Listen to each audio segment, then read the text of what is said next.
Hello friends, welcome back to my channel. And in today's video, I'm going to discuss the poem, A Photograph by Shirley Toulson. So this is the second poem in the book Hornbill. And in this poem, we will be discovering how the writer and the poetess Shirley Toulson has written this poem. And before we start with the explanation of the poem, I would like to give you a brief character sketch of Shirley Toulson herself. So let's look at the brief description about the Shirley Toulson, who has written this poem, A Photograph. So Shirley Toulson was an English writer, poet, journalist, and local politician. She was born on 20th May 1924. She is currently 90.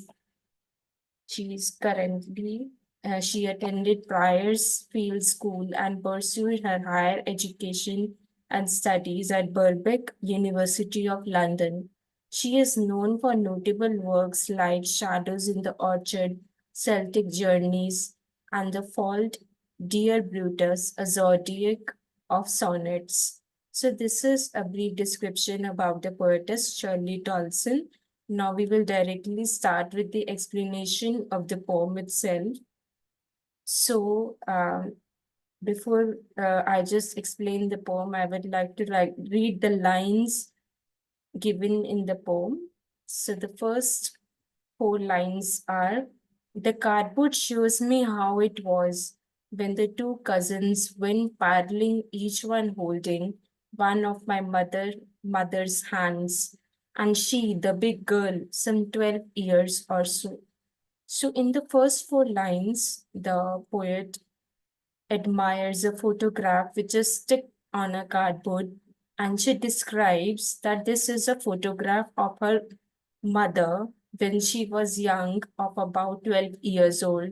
So she went to a sea holiday when she was 12 years old, and this she directly describes the photograph of her mother as she is admiring it. She says that her mother is standing in the middle with the two other girls holding their hands tightly. And she is the big girl, some 12 years or so. So the poem opens with the admiration of mother's old photograph, and the poetess directly takes the readers into the world of her mother when she was 12 years old, young, and she describes her mother standing between her two cousins holding each other's hand. So this is all about first four lines. Next lines from line 5 to line 9 says, all three stood still to smile through their hair at the uncle with the camera, a sweet face, my mother's, that was before I was born. And the sea, which appears to have changed less, washed their terribly transient feet. So line 5 to line 9 states, Shirley Toulson further describes the photograph of her mother, that the three girls are stood still to smile and they're posing. They must have been posing for the photograph when they were young, when her mother was 12 years old, and the photograph was captured by her uncle. So she describes how her mother had a very sweet face, and this picture is about where 20 to 30 years old when she was not even born. And she further describes the space and the place where they are standing. She describes how the three girls are standing at the sea, which has changed less. This means that the sea is the same, but the times have changed. So the human life is mortal, and it changes with ravages of time. So here she compares, she gives a description about how nature is remains the same. It is inevitable, but the human life is inevitable, but the nature is still and the same. and the sea washed their terribly transient feet. So here she states that the sea is washing their feet with her with the water. So the next lines are line 10 to line 14. In these lines, she says, some 20, 30 years later, she would laugh at the snapshot. See Betty and Dolly, she would say, and look how they dressed us for the beach, the sea holiday. Now, in these lines, the poet recounts and states, she tells the readers that this photograph is 20, 30 years ago, and how her mother, when she was alive, she used to laugh at the snapshot and she used to describe it. See how they were dressed up in a very beautiful manner for the beach, and she used to recount and revisit the past memories of the sea holiday, which she had enjoyed a lot. So here, the poet recounts that how her mother used to describe her sea holiday when she used to watch this photograph. And she further expressed how they were dressed for the sea holiday when they were young. Next, line 15 to line 19. This is the last stanza of the lines of the poem. So here it states, was her past mine is her laughter, but wry with the labored ease of loss. Now she has been dead nearly as many years as that girl lived. And of this circumstance, there is nothing to say at all. It's silence, silences. So in these lines, she states that Shirley Toulson says that the past moment of her mother was a favorite holiday and she becomes nostalgic. The tone of the poem is nostalgic and is she now recounts the memories of her mother's favorite holiday as a young girl. Her mother is no more. She died about 12 years ago, which is same as when she was when she went for the sea holiday. So here in the last stanza, the poetess tells the readers that now her mother is no more and there is nothing to say at all. The memory of the sea holiday remains the same with her, but her mother is no more. So here she mourns the loss of her mother and she renders the reader speechless as she continues to look at the picture of her mother.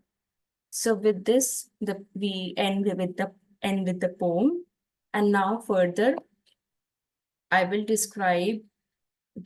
will talk about the poetic devices which are used in the poem. So just look at the poetic devices. So the poetess has used three poetic devices in her poem. First is alliteration. Alliteration is used in the lines such as stood still, through there, my mother's, terribly transient, and silent silences. So here you can see that the letters which are beginning with the same letters, words which are beginning with the same letters, like S in stood and S in the still. So it refers to the alliteration. When there is repetition of consonant and consonant sounds, then it is called as alliteration. And second poetic device is oxymoron. Oxymoron is when we place two opposite words together, like in the poem, the poetess has used labored ease. Here, labor is intense hard work and ease is easy. So these both are opposite in meaning and they have been placed together. So here, oxymoron has been used. The third poetic device is terribly transient, which is epithet. Transferred epithet is being used in these two words, terribly transient. Here, the poetic device have been employed. So these are the three poetic devices: alliteration, oxymoron, and epithet used in the poem. Last but not the least, we will discuss briefly about the themes. So there are mainly three themes in the poem.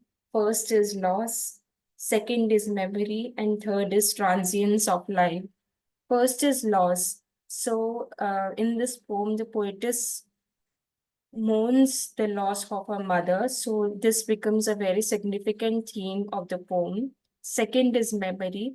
She recounts the memory of her mother's sea holiday. So here memory becomes an important theme in the poem. And the third theme is transience of life. It means that life changes, life goes on and it continues, but the memories are stored within our heart and the life changes with the ravages of time. The human life undergoes transformation. As we have seen in the poem, the mother who was 12 years old in a photograph and she went to a sea holiday some 20 to 30 years ago. Now she is no more. So this shows that how human life changes with time and how the human life is inevitable and death is inevitable. The memories remain, but the human beings have to experience death. So this shows transience of life. So this is all about this poem, A Photograph by Shirley Toulson. I hope it has helped you a lot.